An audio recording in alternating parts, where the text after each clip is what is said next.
On screen. I got a bad feeling about this. I'm gonna make him an offer again. I will find you, and I will kill you. 21 gigawatts! You're gonna need a bigger boat.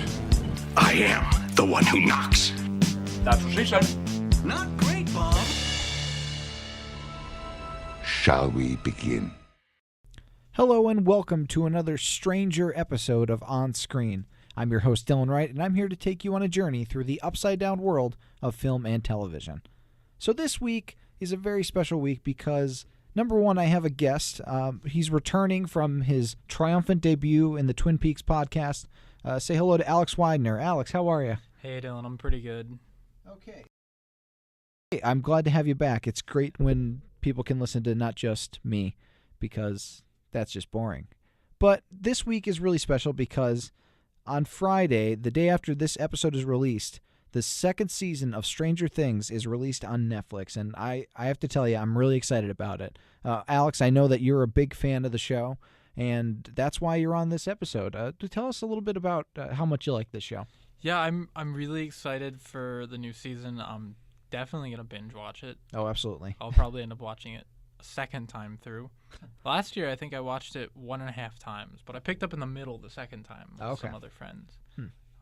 And I've been like following theories and stuff like that since it came out. It's a great show that just has these kind of theories, and it's usually with like the sci-fi supernatural shows like the X-Files and things like that these theories pop up.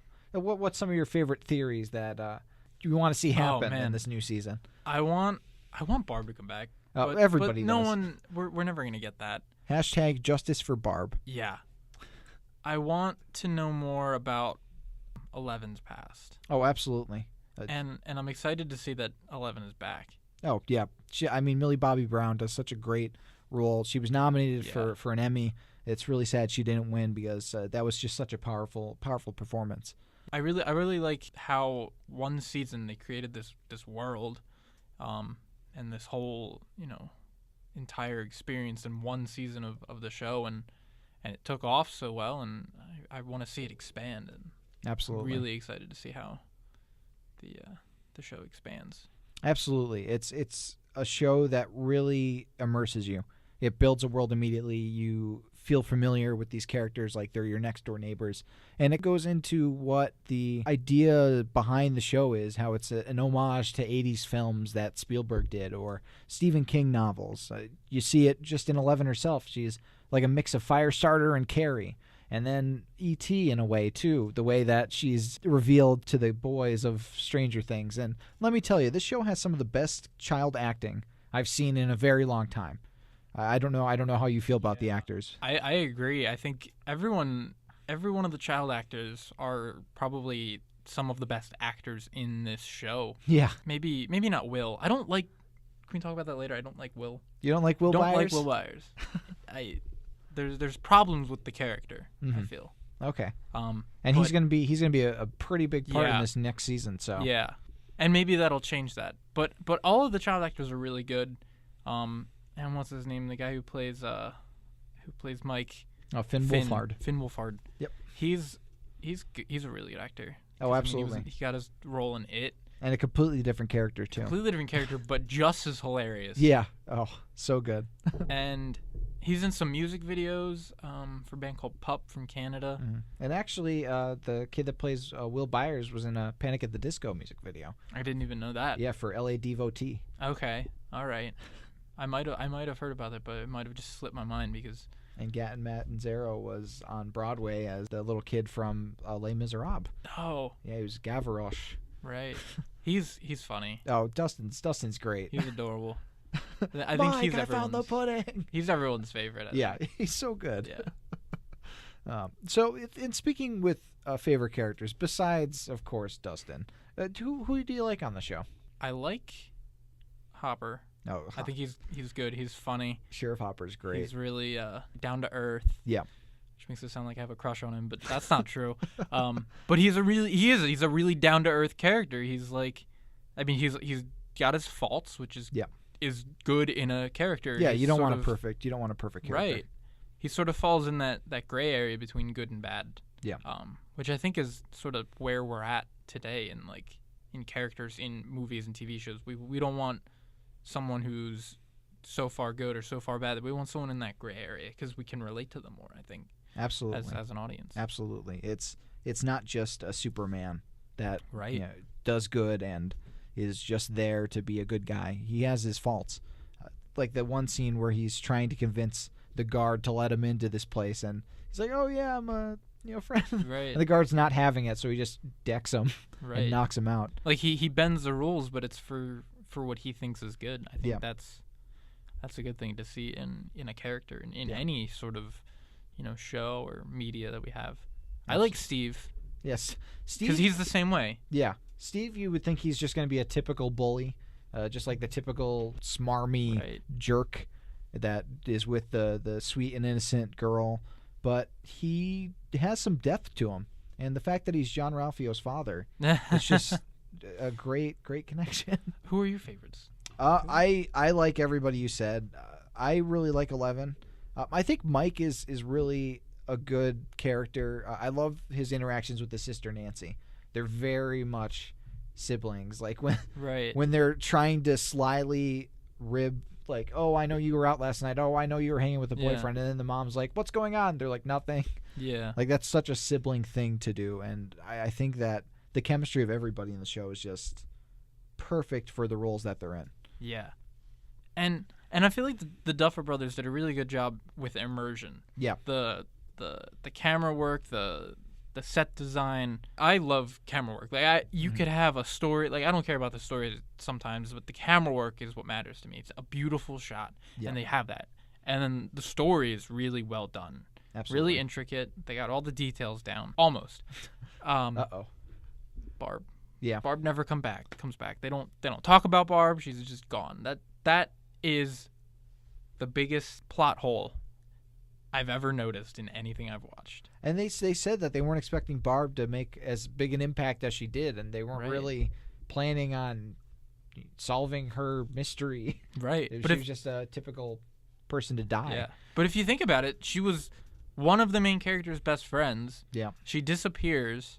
We don't hear about her. And then when they go to the Upside Down, we see her. Yeah. And we just are supposed to forget about it. And it's not like this is something where it's been building up to like Game of Thrones where they have seasons and seasons and seasons, or you see an episode before the next episode and they can kind of anticipate what the reaction's going to be. Yeah. They film all this and release it at one time. There's no foresight for that. No. With this medium through Netflix. And in a way, and it's like a 8-hour long movie. Yeah. And they consider the second season a sequel, not a second season. That's why it's called Stranger Things too. Yeah. Yeah. I like that a lot. I like that approach because I think the film industry and TV industry is changing, and this is, Stranger Things is sort of helping that and moving it along in the direction that it's going. But there's some characters I don't like. Okay. Who and don't you like? I have like strong feelings about these. Yeah. Now you mentioned don't you don't like like Will. Will. Yeah. And it mostly comes from the fact that he's not a developed character. Because we only see him for a few episodes in the beginning and then at the end. Yeah, he's very much a MacGuffin. Yeah. The whole series is us looking for this person that we don't know. Yeah. The characters know him because they're friends with him. They have the history that we're supposed to assume in the story, but we don't know him as the viewer. We only know him from these very short beginning scenes, and we're supposed to like him and feel this struggle with these main characters that they want to get their friend back. But we know nothing about him. We don't know, he has no arc. Yeah. It's just like I feel like there's no way around that because that is what the story is about, but it's unfortunate. And hopefully the next season changes that. We see an arc, and that would be nice. I'd like to see a character arc for Will. Yeah, I almost want to compare him to Laura Palmer, but even she gets more characterization than Will does. Because we see the flashbacks and videos. And like that she's not what everybody thinks she is, and she has like a darker side. And whereas with Will, it's just, kid on a milk carton. Yeah. And that's all we get from it. Like, sure, we get a quick flashback or two from Jonathan, his brother's point of view, and his mother, played by Winona Ryder's point of view, but it's just small little bits and pieces. And I think in a way it kind of works that it's small because it it's almost like we're getting these little flashes of nostalgia along with them. Yeah. And we're like, we want more. And it's like the characters being like, we want more time with. But still, I absolutely agree that he wasn't as fleshed out as he could have Right. been. So who else don't you like? So it's funny you mentioned them. Both of the other Byers. So you don't like the Byers I don't family? like the Byers family. And Jonathan's I a bit of a creep at times. I feel like I should really explain. And before we go into that, yeah, you're right. We don't feel that same loss. Yeah. That his mother and his brother feel and his friends. We don't feel that loss because we don't know him. But Jonathan is a creep in the beginning, and Absolutely. that strong characterization in the beginning makes it hard for us to like him when he comes back around. Mm-hmm. Now, I said I like Steve, but he's awful in the beginning. He's terrible. Yeah. He's a terrible person. He's a terrible character. He's the bully. Yeah. If there was no monster, no Demogorgon, he would be the bad guy. Yeah, he's the this typical story. 80s bully Yeah. bad guy. Yeah. But he redeems himself. And it's easy to see past that because he's not like that anymore. He redeems himself, and he has that sort of moment where, he cleans up the movie theater facade or whatever you want to call it, and he does all that, and he comes back, and he helps. But Jonathan is he's creepy. He doesn't explain it as well as he could. He's just like, oh, well, something was happening. But He's very socially awkward. he doesn't really redeem himself for that, and I cannot look past this creepy character after that. And I think it's maybe how we are today, that we judge people for things that are little, and there's just so many different types of people today that Yeah. and we're all like connected with the internet, and we can see these types of people, and we know these types of people. Like, we've all known a Jonathan growing up. Yeah. And that was like that kind of person that, like, maybe they were bullied. Maybe someone was the bully. Maybe you were the bully. Maybe you were that person. But everyone knows someone like Jonathan. Everyone knows someone like Steve. That Jonathan character, they need to redeem themselves more, I think. I don't know. I think he never is not creepy after that. There's still that sort of sense of creepiness from Jonathan after he, comes around and becomes friends with Nancy. Yeah. And Nancy's approach to him is immediately like, you're destroying his camera, you're bullying him, I want to be his friend. There's no, maybe he's not awfully creepy. Yeah. There's nothing that sort of changes that switch that we see. Yeah. It's more of a guilt. Yeah. Which yeah. I can understand, because that was a terrible thing for them to do to Yeah, Jonathan. But there's no moment where we see like that wheel, like we see it from the outside, but we don't know why that like wheel turned or that switch flicked in Nancy's mind towards Jonathan. But I don't like Joyce either. Yeah. I can understand. Winona Ryder does a very hysterical and not like funny. I mean, it is kind of funny, but very crazed performance of a mother who's not taking the loss of her son very well. Yeah. So what don't you like about Winona Ryder's performance? I like Winona Ryder. Yeah, I think she's she good. did a good job with the character. I don't like the character. Okay. I think she's obsessive, she's crazy, and I feel like her approach to it all isn't rational. She's not rational. And I say this because I'm looking at an Esquire article here to sort of bring myself back into Stranger Things. I should have watched it leading up to this new season, but I haven't. It describes Joyce and Hopper as the two responsible adults in the town. And I can see that because they're the only ones that do anything. Yeah. Mike's mom is somewhat active, but his dad is absolutely useless. His dad, Roy Orbison, just does not do anything. He does look like Roy Orbison. He really does. It's the glasses. Yeah. And we don't know. Language. We never see Lucas's parents. No. There's an SNL skit There is about that. That is a great SNL skit. Very too. accurate. We don't see Dustin's parents. No. I think. I don't I'm think we correct. do. No. And it's just they're correct. Joyce and Hopper are the only ones who do anything. Yeah. But they're not responsible because they don't stop the kids from going out there and doing stuff. They try, but they fail. Yeah. They don't contact other people's parents about what's going on. Mm-hmm. And Joyce, I think Joyce needed to do more than what she did. And I could understand, like, for her characterization that this is something tragic for her to go through, but she could have, talked to someone or gotten help or something like that. Her character isn't terrible. Her character is what she needed to be for the show and for what the story was. Mm-hmm. But sometimes she's just grating. Yeah, no, she is. She can be very grating, and it's a weird situation that they find themselves in. Yeah, and of course you're not going to act the way that you would in a normal situation. But and it's sci-fi. Yeah. But jumping to the immediate conclusion about the Christmas lights is kind of a bit of a leap. It's just I don't know. I'm more willing to watch her because I think Winona Ryder really commits to the performance. Yeah, absolutely. And I think that really helps me with the believability. But I definitely see your points about Joyce, and she's a bit much at times.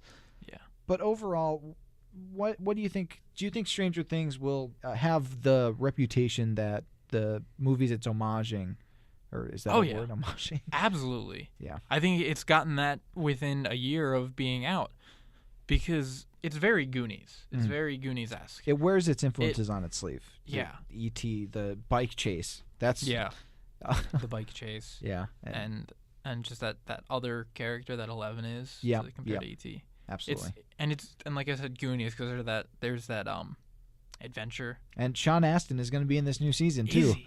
Yeah, that's awesome. Sean Astin and Paul Reiser. So they're bringing in the Aliens references, and they're going to bring in the Goonies references. All so right, I'm really excited. That's a good thing to look forward to. And I feel that it's sort of I feel like it's sort of influenced It, like the new It. Yeah. Like the new It was obviously influenced by the book and the old It, but I feel like there was a little bit of Stranger Things in there too. Yeah. Absolutely. Maybe it comes from Finn. Finn Wolfhard. Finn being in there and that sort of connection, but I think it's definitely going to have that same sort of legacy going forward. I mean, hopefully, the way that movies and TV and the way we watch them and access them doesn't change enough that it won't be as easy to access in the future. Mm-hmm. Hopefully Netflix remains and it remains on there, but or there's a DVD copy somewhere. But like you think of Goonies, like you hear your parents like, "Oh, I grew up with the Goonies." Like my mom, like that was when she was a kid and she grew up with it and watched it and knew it. Like that's the generation before ours, and now we have our own Goonies and Stranger Things and everyone from my age, your age, people younger than us, because it's family friendly for the most part, and adults can enjoy this, and I think it'll stay around. Yeah, especially with another season. I definitely agree. I think it has the quality that it takes to stand the test of time, and it doesn't rip off the movies that it's referencing. It clearly loves the movie, those movies, and it shows. And honestly, I feel like it's a really good primer of sorts if you want to get into movies of this type. You want to go back and look at these movies that your parents are talking about. Be like, oh, I wonder what they're referencing here. Let me go back and check that out. And I think that's always a valuable thing when you could bring a new life to old media. And Stranger Things really does a really great job doing that. And I think it's owed to everyone involved. Yeah. The Duffer Brothers, their commitment to immersing us in this world of 1980s, Midwest. Yeah. And all the actors. I mean, you got the older actors who grew up in that, so they know what it was like. But then you've got these kids who all of them, almost all of the kid actors, the child actors, pretty much all of them grew up in the age of technology. Yeah. Some of them were born after the internet was already around. Yeah. They don't know a time before the internet and cell phones and laptops and DVDs and all this stuff. So for them to act and be in something where that stuff doesn't exist is amazing. Yeah. And I applaud them for that, and they absolutely help that aspect of Stranger Things. Yeah, I agree fully. The first time we see the kids, they're playing D&D, and that's another reference to E.T. But you don't see kids playing a tabletop game with their friends. Like that's not something that happens nowadays. And VCRs, not a lot of people know VCRs anymore. And the fact that they're able to sell it so well, like that this was what they did, and this was, it's a great show. And honestly, I hope that it continues to have the quality that the first season had in this new season. Right. So that's all the time we have for this week's episode of On Screen. If you have any future topics that you'd like me to cover, let me know. I'd love to cover anything you'd like me to cover. And as always, until next time, mornings are for coffee and contemplation.